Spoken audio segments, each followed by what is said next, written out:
የተከለከላችሁን በመከልከል የሚገባውን ፈራቻ ፍሩት። የሰው ልጆች ከዱንያ ሲወጡ ወደ አኼራ ሲሄዱ ይዘውት ከሚጓዙ ስንቅ ሁሉ በላጭ ስንቅ በሁሉም ነገር አላህን መፍራት እንደሆነ ጠንቅቃችሁ እወቁ።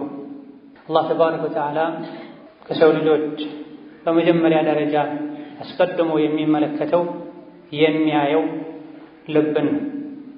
ከልብ ቀጥሎ ነው የተኛውም ነገር አላህ ዘንድ የሚታየው ቦታ የሚሰጠው። አላህ ተባረከ ወተዓላ የሰው ልጆች መመሪያ የሆነውን ቁርአን ያወረደው ነፍሶች ይጠሩበትና ይስተካከሉበት ዘንድ ነው። ቁርአንም የወረደው ነቢዩ ዓለይሂ ሰላቱ ወሰላም ልብ ላይ ነው። ውስጡ ላይ ቁርአን የሌለበት ሆድ ልብ እንደ ኦናና ባዶ በመጥፎ ሽታ የተሞላ ቤት እንደሆነ ተነግሯል። አላህ ተባረከ ወተዓላ ነቢ ሙሐመድን እኛንም ጭምር ልባችንን እንድናጸዳ አዞናል። ወሲያበከ ፈጠሂር ብሏል። ሲያብህን አጥራ ብላ ብዙሃኑ የተፍሲር አዋቂዎች ዘንድ እዚህ ጋር ሲያብህን አጥራ ማለት ልብህን አጥራ አጽዳ ማለት እንደሆነ ተነግሯል።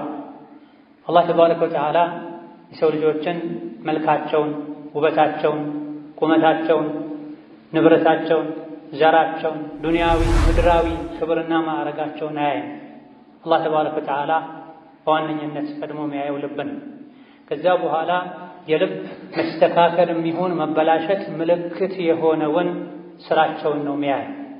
ግልጽ በሆነ አነጋገር ነቢያችን ሰለላሁ ዐለይሂ ወሰለም አላህ ገጽታችሁን አያይም፣ ሀብት ንብረታችሁን አያይም፣ ነገር ግን ልብና ስራችሁን ነው የሚያየው ብለዋል። ልብን አስቀደሙ።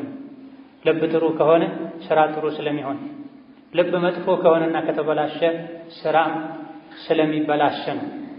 የሰው ልጅ ልብ ልክ አካላቶቹ እንደሚታመሙት ሁሉ ይታመማል። የሰው ልጅ እንደሚሞተው ሁሉ ነፍሱ ባትወጣም አካላቶቹ ቢንቀሳቀሱም የሰው ልጅ ልብ ይሞታል። የሰው ልጅ ልቡ እንዲሞት እንዲታመም የሚያደርገው የልብ በሽታ የሚባል የሥራ አይነት አለ። በአላህ ማሻረክ፣ በአላህ መካድ፣ ለሰው ሸር ማሰብ፣ ምቀኝነት፣ ኩራት መሰል የሆኑ የልብ በሽታ የሚባሉ አሉ።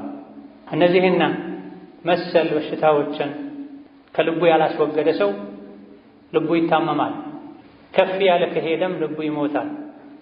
አላህ ተባረከ ወተዓላ የሰው ልጅን ያከበረው ልብ ስላለው አቅል ስላለው በበርካታ የቁርአን አንቀጾች ሊኡሊል አልባብ ሊኡሊል አብሷር ብለው አልባብ ማለት አብሷር ማለት ልብ ማለት ዱንያ ያሉ አኼራን አሻግሮ ማየት የሚያስችል የልብ አይን የሌለው ሰው እውር ሆኖ ይኖራል። ግንባሩ ላይ ያለው አይኑ ስለ ዱንያ ብቻ ሚያይ ይሆናል። ስለዚህ አካላችን ውጫዊ የሰውነት ክፍላችን እንደሚታመሙ ሁሉ ልቦች እንደሚታመሙ በማወቅ ልብን ከሚያበላሹ ልብን ከሚያሳምሙ አልፎም እንዲሞትና አኼራ እንዲዘነጋ ከሚያደርጉ በሽታዎች ልንርቅ ልንጠነቀቅ ይገባል። ስጋዊ አካላችን ሲታመም ሐኪም ቤት ሄደን እንታከማለን። እንዳንታመምም ቅድመ ጥንቃቄ እናደርጋለን። እንደዚህ አይነት ምግብ አይስማማኝም፣ ያሳምኛል፣ እንደዚህ አይነት ምግቦች እንዲህ አይነት በሽታ ላለበት ሰው ጥሩ አይደሉም፣ እንዲህ አይነት በሽታ ያመጣሉ፣ አትብላ፣ አታብዛ ይባላል። ሰዎች ጊዜያዊ ህመም ፈርተው አንዳንድ ምግቦችን ይተዋሉ፣ አንዳንድ ስራዎችን ይጠነቀቃሉ። ነገር ግን አይን ያልተፈቀደለትን በማየቱ፣ ጆሮ ያልተፈቀደለትን በመስማቱ፣ ምላስ ያልተፈቀደለትን በመናገሩ፣ እግር ወዳልተፈቀደለት ቦታ በመራመዱ፣ እጅ ወዳልተፈቀደለት ነገር በመንቀሳቀሱ ልብ እንደሚታመም አልፎም እንደሚሞት ብዙዎቻችን አናውቅም ወይም እንዘነጋል። አካላችን ሲያምን ሮጠን ሐኪም ቤት እንደምንሄደው ልባችን ሲታመም ወደ ልብ ሐኪም ቤት አንሄድም። ቀልቤ ደረቀ፣ ቁርአን ስቀራ ምንም ስሜት አይሰማኝም፣ ሶላት ስሰግድ ሶላት ውስጥ ያለው ሁሉ አይመስለኝም፣ ጀናዛ ተከትዬ ሄጄ መቃብር ላይ ቆሜ እንኳ ወደ ራሴ አልመለስም አንልም። ብዙ ጊዜ መቃብር ላይ ቆመው ስለ ዕቁብ ስለ አክሲዮን የሚያወሩ ሰዎች፣ መቃብር ውስጥ ሆነው ሲጋራ የሚያጨሱ ሰዎች፣ ጀናዛ ተሸክመው የሄዱ ከት ብለው የሚስቁ የሚላፉ ሰዎች አሉ። ግራ ቀኝ ስለፈረሱ ቤቶች የሚያወሩ ሰዎች አሉ። መንገድ ላይ የሄዱ ትናንት ከነሱ ጋር አብሮ ሲበላ ሲጠጣ የነበረ ሰው ከቪላ ቤቱ ከፎቅ ቤቱ መለከል መውት አስወጥቶት ወደ ጉድጓድ እየሄደ እንኳ ያዩ ትንሽ ላስባይ ነው። በእነማ ደጋ ቀደምቶች መቃብር ከሄዱ ተመልሰው ሲመጡ የሚታመሙ ነበሩ። ከነሱ ውስጥ ጀናዛ ሸኝተው ከመጡ አልበላም ዛሬ ትልቅ አስደንጋጭ ክስተት አይቻለሁ ለሱ እዘጋጃለሁ የሚሉ ነበሩ።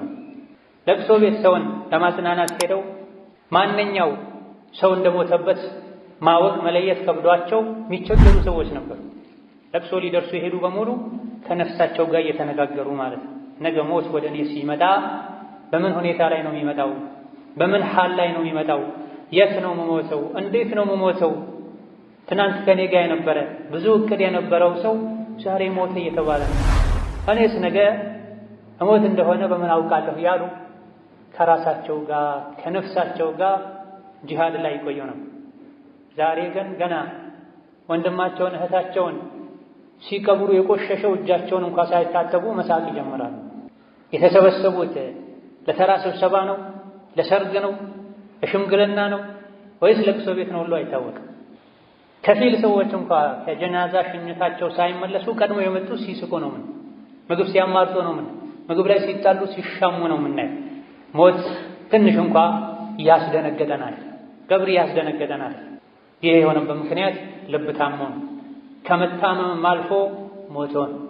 ልቦች እንደሚታመሙ ልቦች እንደሚሞቱ አላሁ ተባረከ ወተዓላ ነግሮናል። ፈውሳቸውም ያለው አላህ ዘንድ ነው። ስጋዊ አካላችን ውጫዊ የሰውነት ክፍሎቻችን ሲታመም ሐኪም ቤት እንሄዳለን፣ እንታከማለን፣ መድኃኒት እናገኛለን። ነገር ግን የልብ ህመም የቀልብ በሽታ መድኃኒቱ ሐኪም ቤት መሄድ አለ። ወደ አላህ መመለስ፣ ወደ ቁርአን መመለስ። ፊ ቁሉብህም መረዱን ፈዛደሁም ላሁ መረዳ፣ ልባቸው ውስጥ በሽታ አለ። ቁርአን ወርዶ ሸሪዓ ተነግሯቸው የሸሪዓን ህግ አለማክበራቸው ደግሞ በሽታቸው ላይ በሽታ ጨመረባቸው ይላል። ሲጀምር ከአላህ መራቅ ነው ትልቁ በሽታ። መፍትሄ ሆነም ወደ አላህ ተባረከ ወተዓላ መመለስ፣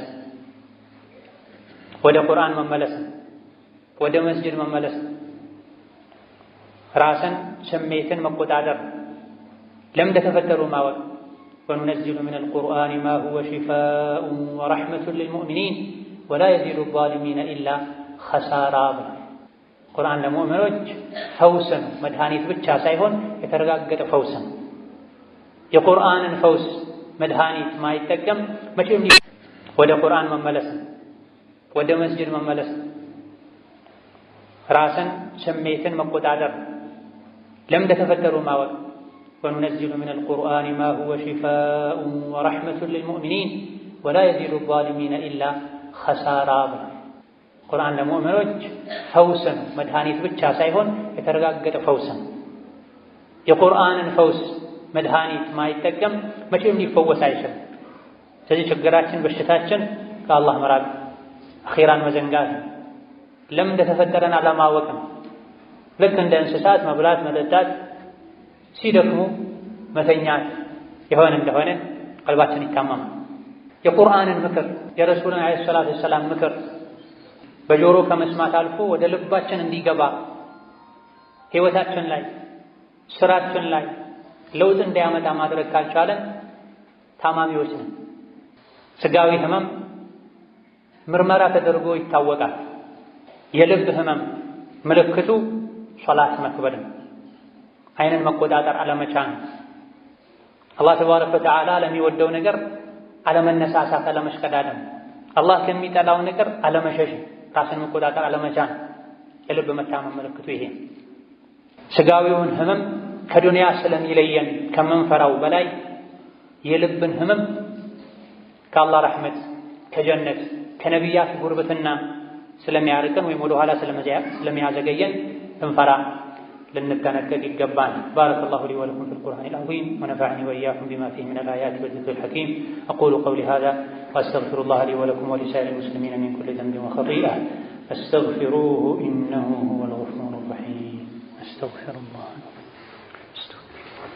አልሐምዱሊላህ ዐላ ኢሕሳኒህ وأشهد أن محمدا عبده ورسوله الداعي إلى رضوانه صلى الله عليه وعلى آله وأصحابه وإخوانه وسلم تسليما كثيرا. أما بعد ልቦች የሚታመሙት ከአላህ ስንርቅ ከህጉ ስንወጣ ከሆነ የልብ መታመም የቀልብ መድረቅ መድኃኒቱ ወደ አላህ መመለስ፣ ወደ ንግግሩ ወደ ቁርአን ልብን ማዞር፣ የከለከላቸውና ያዘዛቸው ነገሮችን ለይቶ አውቆ ያዘዘውን መታዘዝ የከለከለውን መከልከል፣ ከአላህ ቅርብ መሆን። ሕፃናት ከወላጆቻቸው ሲርቁ ይጎዳሉ፣ ብዙ ነገር ይጎድልባቸዋል። ጨቅላ ሕፃናት ከእናታቸው ርቀው ሲኖሩ ከሚጎዱት በላይ እኛ የአላህ ባሮች ከአላህ ስንርቅ እንጎዳለን፣ እንበላሻለን፣ ብዙ ነገር ይጎድልብናል፣ ወደ ጥፋት መስመር ጎዳና እንሄዳለን። የሰው ልጅ በሸይጣንና በጌታው መሃል እንደተጣለ ዕቃ ነው።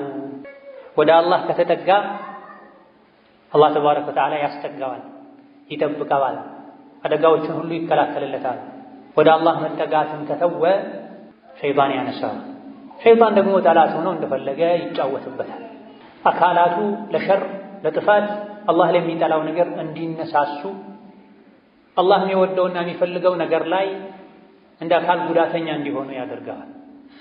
ለዚህም ነው ኢነ ሸይጣነ ለኩም ዐዱወን ፈተኺዙሁ ዐዱዋ ወላ ተተቢዑ ኹጡዋት ሸይጣን ያለው።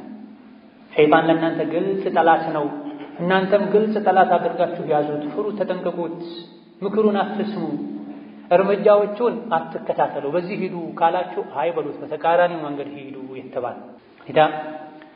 በሽታችን ከአላህ መራቅ ነው፣ መድኃኒታችንም ወደ አላህ መቅረብ። በሁሉም ነገር አላህን መናፈቅ፣ አኺራን መናፈቅ፣ ምግብን፣ መጠጥን፣ እረፍትን ከምንፈልገው በላይ ልባችን አላህን ተባረከ ወተዓላ እንዲወድ አላህ እንዲያስታውስ ረዥም ስጁድ፣ ረዥም ጊዜ ቁጭ ብሎ ቁርአን መቅራት፣ ተመስቶ ዚክር ማድረግን እንዲናፍቅ ማድረግ። ፈውሱ ይሄ ነው። ኢብራሂም ወኢዛ መሪድቱ ፈሁወ የሽፊን ብለዋል። አካለ ሥጋዬ ሲታመም ብቻ ለማለት አይደለም፣ ለልብም ጭምር ያገለግላል። ስታመም የሚፈውሰኝ አላህ፣ ወንጀሌ በዝቶ ኸይር ስራዬ አንሶ ልቤ ታምሟል፣ አላህ ይፈውሰኝ፣ ልቤ አንተን በማስታወስ የሚረካ የሚረጋ አድርግልኝ ልንል ልባችንን በሶላት በቁርአን ልንገሰግሰው ይገባናል። እነሆ የልብ በሽታ ሁነኛ መድኃኒት የሚባሉ 5 ነገሮች አሉ። ከቀደምት ደጋግ የአላህ ባሮች መካከል ከአንዱ የተነገሩ። በተለይም ባለንበት ዘመን ልቡ ያልታመመ የለም፣ የህመሙ ደረጃ ይበላለጣል እንጂ አንድ ቀን እንኳ ወንጀል ሳይሰሩ ወይም ሳያዩ ወይም ሳይሰሙ ውሎ መግባት የሚከብድበት ዘመን ላይ ደርሰናል። እኔ ራሴ ወንጀል አልሰራም እጠበቃለሁ አላህን እፈራለሁ እንኳ ቢባል ከግራ ከቀኝ የሰው የጂኒ ሸይጣኖች ወንጀል ወይ እንዲታይ ወይ እንዲሰማ ቢያንስ እንኳ ወንጀሉን አይቶ ማስወገድ ባለመቻል ወንጀለኛ እንዲሆኑ የሚደረግበት ዘመን ላይ ደርሰናል። ሰዎች ጌታቸውን ረስተዋል፣ አመፃ አብዝተዋል። እዚህ መልኩ ከሰዎች ጋር ከመኖር ከሰው ሁሉ ራቅ ብሎ ገለል ብሎ ሳይሞቱ ሁሉ ጉድጓድ አዘጋጅተዋል። ያ ደግሞ ጫካ ውስጥ ጋራ አናት ላይ ሆኖ አላህን ተባረከ ወተዓላ ብቻ እየተገዛሁኝ ከወንጀል ርቄ ዓይኔ መጥፎ ሳይ ጆሮዬ መጥፎ ሳይሰማ መኖር በቻልኩ ተብሎ የሚመኙበት ዘመን ላይ ደርሰናል። አኽር ዘመን ላይ ይሄ እንደሚመጣ ነቢ ተናግረዋል አለይሂ ሰላቱ ወሰላም። ከሰዎች መበላሸት አንፃር አላህን ፍሩ መባባል ከመጥፋቱ ከመቀነሱ አንፃር ሰዎች አላህን ፍሩ ሲባሉ እንኳ ትንሽ ቆም ካለ ማለታቸው ካለመደንገጣቸው አንፃር ልባችን እንዲፈወስ እንዲሽር ጤነኛ ንጹህ እንዲሆን ከሚያደርጉ ነገሮች አንዱ ቁርአንን ያስተነተኑ መቅራት፣ ቁርአንን ያስተዋሉ ማንበብ። ይህ ደግሞ ሊሆን የሚችለው ትርጉሙን ሲያውቁ፣ አነባበቡን ሲችሉ። ቁርአን የአላህ ንግግር፣ እኛ የአላህ ባሮች ነን። አላህ ከኛ ውስጥ በአንደኛ ደረጃ የሚፈልገው ልባችንን ነው። ልባችን ከቆሸሸ ሌላው የሰውነት አካላችን ማማሩ ለአላህ ምኑም አይደለም። አላህ ገጽታ ያይ እሱ ራሱ ነው አንዱን ጥቁር ሌላኛውን ቀይ፣ አንዱን መልከ መልካም ሌላኛውን መልከ ጥፉ አድርጎ የፈጠረው። ይሄ አላህ ዘንድ አያስከብርምም አያዋርድም። የሚያስከብረው የሚያዋርደውም ልብ ነው። ለሁሉም ደግሞ አላህ ተመሳሳይ የሆነ ልብ ሰጥቷል። በመሰረቱ ሁሉም የሰው ልጆች ልቦች ሲፈጠሩ እንደ ወተት ነጭ ተደርገው ነው የተፈጠሩት። ከዛ በኋላ የሰው ልጆች ወንጀል በሰሩ ቁጥር አንድ ጥቁር ነጥብ ጠብ ይደረግበታል። ሁለተኛ፣ ሶስተኛ፣ አራተኛ ወንጀል በሰሩ ቁጥር ነጩ ልባቸው ላይ ጥቁር ነጥቦች ይበዛሉ። ከተውበተን ይወለወላሉ፣ ይጸዳሉ። ካልተውበተን ነጭ የነበረው ልብ ወደ ጥቁርነት ይቀየራል። እንደ ዕቃ ዝርግ ነው የሰው ልጅ ልብ ኸይርን መልካም ነገር እንዲቀበል። ወንጀል ስናበዛ ዝርግነቱ ቀርቶ እየጠበበ ይሄዳል። መጨረሻ ላይ አፉ ራሱ ይታሸጋል። በዛው ከቀጠለን ደግሞ ጭራሽ ይገለበጣል። ከዛ በኋላ የሰው ልጆች ስሜታቸው የተስማማቸው የተመቻቸው ነገር እንጂ ጥሩ ነው ብለው አያምኑም፣ አይቀበሉም። ልብ እዚህ ደረጃ ከደረሰ እዚህ ደረጃ እንዳንደርስ አላህ ተባረከ ወተዓላ ልቦችን ለማስተካከል ያወረደውን ቁርአን አዘውትረን ልንቀራ፣ እንዲሁ ለስሙ ብቻ አንዱ ለደቂቃ አንዱ ለገጽ ሳይሆን ልባችን በቃን እስኪል ድረስ ለውጡን ስሜቱን ልባችን ላይ እስክናይ ድረስ እየደጋገመን እያስተነተንን እያስተዋለን ልንቀራ ይገባል። አንድ ጊዜ ቁጭ ባሉበት 10 ገጽ 3 ጁዝ 4 ጁዝ ከመቅራት ልብን እየተከታተሉ ልብን እየቀሰቀሱ አንድ ሱራ መቅራት ይሻላል። ለቁርአን የሚፈለገው ፈውስን መድኃኒት ነው የሚፈልገው። ልብን የሚያሳምሙ የልብ በሽታ የሚባሉ ነገሮችን ጠቅሰናል። ሽርክ፣ ኩፍር፣ ምቀኝነት፣ ኩራተኝነት ይላል። እንደዚህ አይነት መጥፎ ባህሎች የሚያወግዙ አንቀጾችን ደጋግሞ መቅራት ከእንደዚህ አይነቱ በሽታ ያላቅቃል። ልብን ከሚፈውሱ ነገሮች ሁለተኛው ሆድን ባዶ ማድረግ ነው። ይሄም ማለት የጾም ዒባዳ ማለት የሰው ልጅ ሆዱ ሲጠግብ ምላሱ ወሬ ያበዛል፣ አላህ ማይፈቅደው ወሬ። አይኑ ያማረውን ሁሉ ማየት ይፈልጋል፣ እግሩም እንቅስቃሴ ያበዛል። የሰው ልጅ ሲጾም እነዚህ ሰውነት አካላቶቹን መቆጣጠር ይችላል። ጾም ሙሉ ሰውነትን የሚያሳትፍ ዒባዳ ነው። ለዚህም ነው ነቢያችን ሰለላሁ ዐለይሂ ወሰለም ከሰሐቦች መሃል አንድ በቋሚነት የሚሰራውን ዒባዳ ጠቁመኝ ሲላቸው ዐለይከ ቢሰውሚ ፈኢነሁ ላ ዒድለ ለሁ ያሉት። ጾምን አደራ፣ ጾምን አብዛ። ስሜትን ከመግራት አጅርን ከማብዛት አንጻር ጾምን የሚስተካከለው ዒባዳ የለም ብለውታል። ጾም የኔ ነው፣ የሰው ልጅ ለኔ ብሎ ስሜቱን ይተዋል፣ ምግብ መጠጥን ይተዋል፣ የጾምን ምንዳ መመነዳው እኔ ነኝ ብሏል አላህ ተባረከ ወተዓላ። ስለዚህ ለዚህ ሰሐቢ በመከሩት መሰረት ነብዩ ሰለላሁ ዐለይሂ ወሰለም ቀልብን ከማስተካከል ስሜትን ከመግዛት አጅርን ከማብዛት አንጻር ጾምን የሚስተካከል ዒባዳ የለም ባሉት መሰረት ጾም ማብዛት፣ ሆድን ማስራት። እስላም ላይ በተለያየ መልኩ ተወዳጅ የሆኑ የተደነገጉልን ጾሞች አሉ። ረመዳን ብቻ አይደለም። ረመዳን እንደወጣ ሸዋልን ጾማል። ከሸዋል በኋላ ዙልቃዕዳን ሸኝተን ዙልሕጃን ጾማል። ዙልሕጃን ሸኝተን ሙሐረምን ጾማል። እንዲህ ያለ ይቀጥላል። በየሳምንቱ በየወሩ ጾሞች አሉ። ሰኞና ሐሙስ ጾም፣ የአያመል ቢድ የዓረብኛ ወር እንደገባ በየወሩ 3 ከሚጾሙ ጾሞች አሉ። መጾም እንኳ ባንችል ምግብ መቀነስ አንዱ ሆድን ባዶ የማድረግ ደረጃ። የአላህ ትክክለኛ ባሮች ሆዳሞች አይደለም። አብዝቶ መብላት ለሆድ ከልክ በላይ መጨነቅ የእንስሳነት ባህሪ ነው፣ የካፍሮች ባህሪ ነው። ወለዚነ ከፈሩ ያእኩሉነ ወየተመተዑነ ከማ ተእኩሉነ ነዓም። ልክ እንስሳት እንደሚበሉት ይበላሉ እነዚያ የካዱ ይላል። ሙእምን በአንድ አንጀት ነው የሚበላው፣ ካፍር በሰባት አንጀት ነው የሚበላው ብለዋል ነቢያችን ሰለላሁ ዐለይሂ ወሰለም። ስለዚህ አብዝተን ስንበላ ስለ አኼራ ማሰባችን ይቀንሳል። አብዝቶ የበላ አብዝቶ ይጠጣል፣ አብዝቶ የጠጣ አብዝቶ ይተኛል፣ አብዝቶ የተኛ ብዙ ኸይር ያልፈዋል ተብሏል። አብዝቶ የበላ ሰው ለሶላት ለኢሻ መነሳት ለፈጅር መነሳት ይከብደዋል። ምሳ አብዝቶ የበላ ለዐስር መነሳት ወደ መስጂድ መሄድ ሊከብደው ይችላል። ስለዚህ አመጋገባችን እስላማዊ ልናደርግ በልክ ልናደርገው ይገባል። አብዝቶ መብላት ቀልብ ያደርጋል፣ ቀልብን ያሳምማል። ልብን ከሚያክሙ ነገሮች ሶስተኛው የሌሊት ሶላት መስገድ። የሌሊት ሶላት መስገድ ከደጋግ ከአላህ ባሮች መገለጫ መካከል አንዱ ነው። ነቢያችን ሰለላሁ ዐለይሂ ወሰለም አደራችሁን የሌሊት ሶላት ስገዱ፣ ከእናንተ በፊት ያለፉ የደጋግ የአላህ ባሮች መንገድ ነው፣ መለያ ነው፣ ወንጀል ማራገፊያ ነው ብላ። አንዱ የልብ መታመም ምክንያት ወንጀሎች ናቸው። ልብ የሚያሳምሙት፣ ልብን የሚያሞቱት፣ የሚገድሉት። የወንጀሎች መብዛት ልብን ያሞታል፣ ልብን ይገድላል። ለአንተ የሚሻለህ ስሜትህን መቃረንና አይ ማለትና ወንጀል መተው ነው ተብሏል። ሰው ከመሆናችን አንጻር በተለያየ መልኩ ወንጀል ላይ ልንወድቅ እንችላለን። ሌሊት ስንሰግድ ወንጀላችን ይራገፋል። ነቢያችን ሰለላሁ ዐለይሂ ወሰለም እግሮቻቸው እስኪያብጡ ድረስ ይሰግዱ ነው። ምርጥ ሰው ማለት አብዱላህ ነው ሌሊት ቢሰግድ ኖሮ ብለዋል። ሷሊህነት፣ ደግነት ሌሊት ከመስገድ ጋር የተያያዘ ሌሊት ላይ ከቀኑ ጋጋታ ከሰዎች መረበሽ ርቀን በተረጋጋ መንፈስ ልብን ሰብስቦ 2 ረካ 4 ረካ ዊትር ጨምሮ 5 ረካ 7 ረካ መስገድ ልባችን ከበሽታ እንዲያገግም ሕያው እንዲሆን ያደርጋልና እራት ከበሉ በኋላ ፈጥኖ ተኝቶ ለፈጅር አዳን ግማሽ ሰዓት ሲቀረው እንዳቅማችን 1 ሰዓት ሲቀረው 2 ሰዓት ሲቀረው ተነስቶ አላህ ያገራልን ያክል 2 ረካ ሰግዶ መጨረሻ 1 ወይም 3 በመስገድ በዊትር ማጠናቀቅ ልብን ያክማል። ከፈርዱ ሶላት ቀጥሎ አላህ ዘንድ በጣም ተወዳጅ ሶላት የሌሊት ሶላት ነው ብላ ነብዩ ሰለላሁ ዐለይሂ ወሰለም። ሌሊት ላይ ተነስቶ መስገድ የሚከብደው ማታ አይሻን ከሰገደ በኋላ ባዕድያውን 2 ረካ ወይም 4 ረካ ከደገመ በኋላ አላህ ያገራለትን ያክል 2 ይሁን 4 ሰግዶ 1 ዊትር ጨምሮ መተኛት ይቻላል። የተለያዩ ሰሐቦች ነብዩ ሰለላሁ ዐለይሂ ወሰለም ከመተኛት በፊት ዊትር ስገድ ብለው መክረዋል። መነሳት ይከብዳቸዋል ብለው የሚገምቱ ሰሐቦችም አሉ። እኔ ስራ ይበዛብኛል፣ የጉልበት ሰራተኛ ነኝ፣ ብዙ የሚያደክሙኝ ነገሮች አሉ፣ ሌሊት መነሳት አልችልም ልንል እንችላለን። ስለ አኼራ ሲሆን ጉልበታችን ደካማ እንደሆነ ይሰማናል። ስለ ዱንያ ሲሆን ደግሞ የ7 ወር አቅም እንዳለን ይሰማናል። ስለ ዱንያ ጉዳይ ሌሊት መሳፈር ካለብን 8 ሰዓት እንነሳለን። አለመተኛትም ካለብን የውጭ በረራ ካለ ሳንተኛ እናድራለን። ስለ ከባዱ ሩቁ የአኼራ ጉዞ ግን አንዘጋጅም።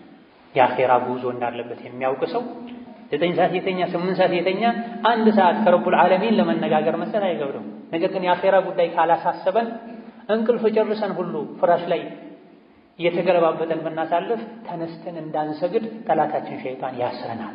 ተኛ ገና ነው ብርድ ነው ይለናል። ነብዩ ሰለላሁ ዐለይሂ ወሰለም ታሞ እንኳ አይተውም ነበር የሌሊት ሶላት። አጋጣሚ እንኳ ሌሊት ቢያልፋቸው ቀን ላይ ቀዷ ያወጡት እንደነበር ተነግሯልና ልባችን ሕያው ጤነኛ እንዲሆን አንዱ መድኃኒት የሌሊት ሶላት። አራተኛው ከሌሊት ሶላት ቀጥሎ ሊነጋጋ ሲል ለአላህ መተናነስ፣ አላህን ማስታወስ፣ ምህረት መጠየቅ፣ ዱዓ ማብዛት ከፊተኛው ከተቀራራቢ የሆነ ሌላ የልብ መድኃኒት። ለአላህ በተናነስን ቁጥር ድህነታችንን ያለሱ እርዳታ ደካሞች መሆናችንን ተናንሰን ስንነግረው በዛ ሰዓት ያውም አላህ ወደ ቅርቡ ሰማይ ወርዶ ማን ነው የሚጠይቀኝ የምሰጠው፣ ማን ነው የሚጠራኝ ቤት የምለው፣ ማን ነው ምህረት የሚጠይቀኝ ምመረው የሚልበት ወቅት ነው የሌሊቱ መጨረሻ። ይሄም ጎህ እስኪቀድ ፈጅር ሶላት እስኪገባ ድረስ ይቀጥላል ብሏል ነብዩ ሰለላሁ ዐለይሂ ወሰለም። ወይም ተሰግዶ እስኪያልቅ ድረስም ተብሏል። አላህ ወደ ቅርቡ ሰማይ ወርዶ ለምኑኝ እሺ እላችኋለሁ፣ ጥሩኝ ቤት እላችኋለሁ፣ ማረኝ በሉ እምራችኋለሁ ይላል። ስለዚህ ሌሊት ተነስተው መስገድ ከሰገዱ በኋላ ለተወሰኑ ደቂቃዎች እንኳ ቢሆን ለአላህ መተናነስ፣ ወንጀልን አስታውሶ ማልቀስ፣ አላህን ምህረት መጠየቅ። ቀን ላይ ስንሯሯጥ ነው የምንውለው። በሰራቱ እንኳ ሶላታችንን አንሰግድም። እንደው በማታው ክፍለ ጊዜ ሰው ሁሉ በተኛበት ጸጥ ባለበት አላህን የሚያወድሱና አላህን የሚያጠሩ አዕዋፎች ድምፅ እንጂ በማይሰማበት ወቅት ከአላህ ጋር መነጋገር ወላሂ የልብ መድኃኒት ነው። ልብን ያክማል። የሞተ ልብን ሕያው ያደርጋል። በዛ ሰዓት አላህን የሚወድ አላህን የሚፈራ የልቡ ጉዳይ ያሳሰበው ሰው እንጂ ሲጀምርም ተነስቶ አይሰግድም፣ ሩኩዕ ስጁድ አያደርግም። አንድ ስንዝር ወደ አላህ ከተጠጋን 1 ክንድ አላህ ወደኛ እንደሚጠጋ ነብይ ነግረውናል። ቀስ ያለን ወደ አላህ ከሄደን የፈጠነ ወደኛ እንደሚመጣ ነብይ ነግረውናል። ይሄንንም ስለሚፈልግ ነው ወደ ቅርቡ ሰማይ ወርዶ ስለ ባሮቼ ማንንም አልልክም፣ ማንንም አልጠይቅም፣ እኔ ራሴ የባሮቼን ጉዳይ ጠይቃለሁ ብሎ ነው ወደ ቅርቡ ሰማይ የሚወርደው ብሏል ነብዩ ሰለላሁ ዐለይሂ ወሰለም።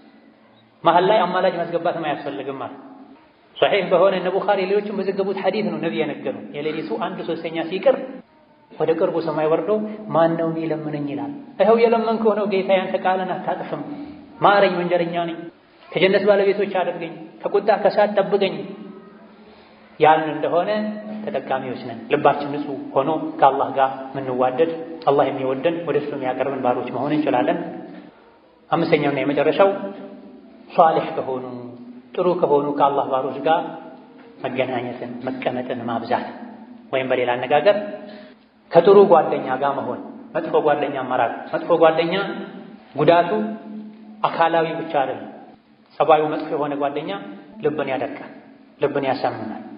ስለዚህ ልቡ እንዲስተካከልለት የፈለገ ሰው ደጋግ የአላህ ባሮችን ጓደኛ ሊያደርግ ይገባዋል። ካሉት የተሻለ የሚባሉት በሁሉም ነገር ሷሊህ የሆኑት ጓዛቸውን ጠቅልለው ይህን ጀነት አርፈው ሊሆን ይችላል። ግን የእነሱን መንገድ ለመከተል እስከ ጣርን ድረስ የአቅማችን ያክል ኸይር እስከሰራን ድረስ እኛም ሷሊሆች ሷሊህ ማለት የአላህንም የሰዎችንም ሐቅ የሚጠብቅ ማለት። ከዛ በኋላ የደረጃ መበላለጥ ነው ሊኖር የሚችለው።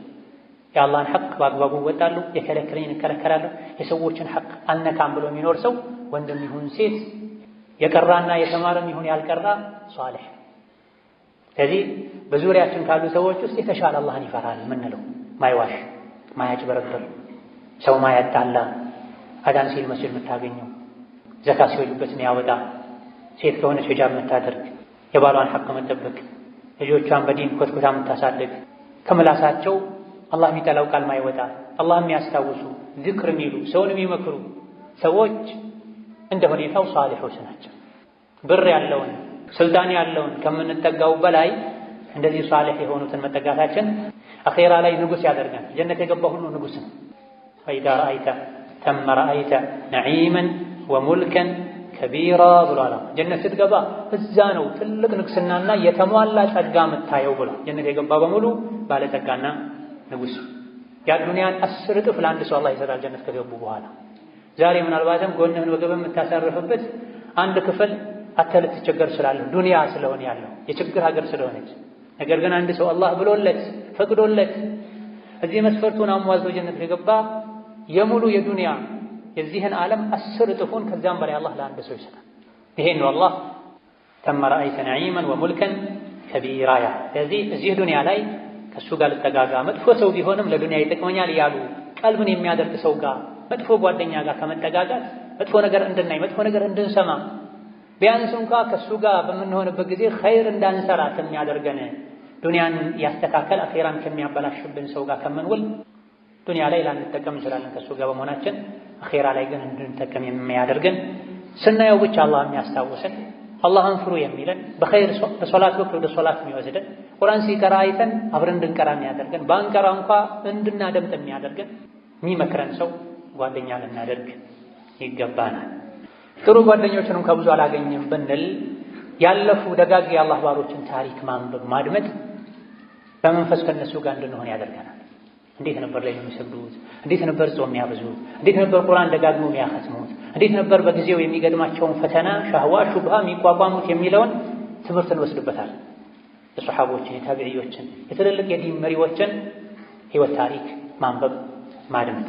ኢነላሀ ወመላኢከተሁ ዩሰሉነ ዐለን ነቢይ ያ አዩሀ አለዚነ አመኑ ሰሉ ዐለይሂ ወሰሊሙ ተስሊማ አላሁመ ሰሊ ወሰሊም ወባሪክ ዐላ ዐብዲከ ወረሱሊከ ሙሐመድን ወዐላ አሊሂ ወአስሐቢሂ ወአትባዒሂ ወሰሊም ተስሊመን ከሲራ አላሁመ አዕዚል ኢስላም ወልሙስሊሚን ወአዚል ሽርከ ወልሙሽሪኪን ወደምር አዕዳአከ አዕዳአ ዲን አላሁመ እጅዐል ሃዘል በለደ አሚነን ሙጥመኢነን ወሳኢረ ቢላዲል ሙስሊሚን አላሁመ አሚና ፊ ዱሪና ወአውጣኒና ወላ ቱሰልጥ ዐለይና ቢዙኑቢና መን ላ የኻፉከ ፊና ወላ የርሐሙና اللهم انصر المظلومين والمضطهدين في كل مكان اللهم اشف مرضنا ومرضانا ومرضى المسلمين اللهم اشف مرضنا ومرضانا ومرضى المسلمين اللهم من كان منا مريضا فاشفه اللهم من كان منا مدينا فاقض عنه دينه اللهم من كان منا عزبا فارزقه زوجا صالحا اللهم من كان منا عقيما فارزقه ذرية صالحة يا سميع الدعاء اللهم اصلح فساد قلوبنا اللهم اصلح فساد قلوبنا